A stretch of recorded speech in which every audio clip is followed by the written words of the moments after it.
Good morning. Captain Matt Edwards here, retired, with another one of my educational videos. Today's one is not about veterans. Stop looking if you don't care.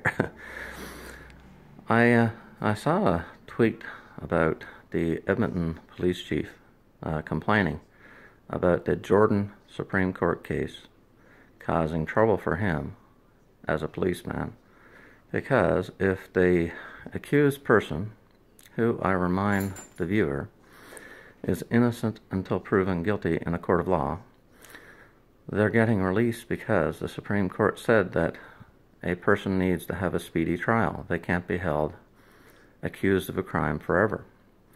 So they made a limit of 18 months for the first level and 18 I think and 36 months, I think. The thing is that the police chief is complaining about the Supreme Court making his job harder.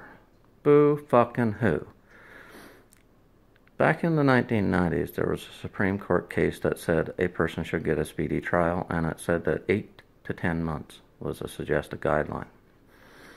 Obviously, the government didn't listen to that Supreme Court ruling, and they allowed the system to back up, and they didn't put enough resources into it to have enough courts, to have enough prosecutors, to have enough police, whatever.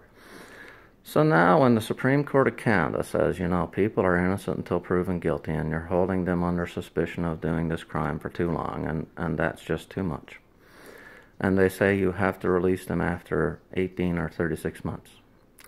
I don't think the police should be complaining about the court doing its job. Now, that reminds me of the Muslim ban on traveling to the U.S. Trump tried twice, I think at least, to outlaw people from flying into the U.S. under a ban, and the courts ruled against him. Now basically he was saying democracy doesn't work. Trust me, I'm your president, I can make the rules, you elected me, and we don't need the courts to oversee my actions. Well, that's the same thing that cop is saying. When the police chief says that the Supreme Court is wrong, he's trying to substitute his judgment for the judgment of the highest court in the land. I call this the slippery slope. Well, not just me, a lot of people.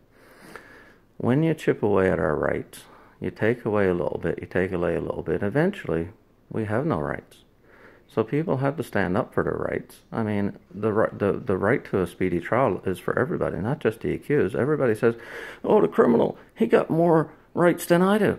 No, you have the same rights, you just haven't been accused with a crime yet. So if you become accused with a crime, you have those rights, he has those rights, we all have those rights.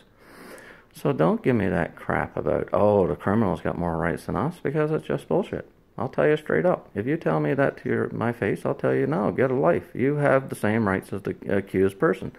You just haven't been accused yet, thank God. So, anyway, my educational thought of the day.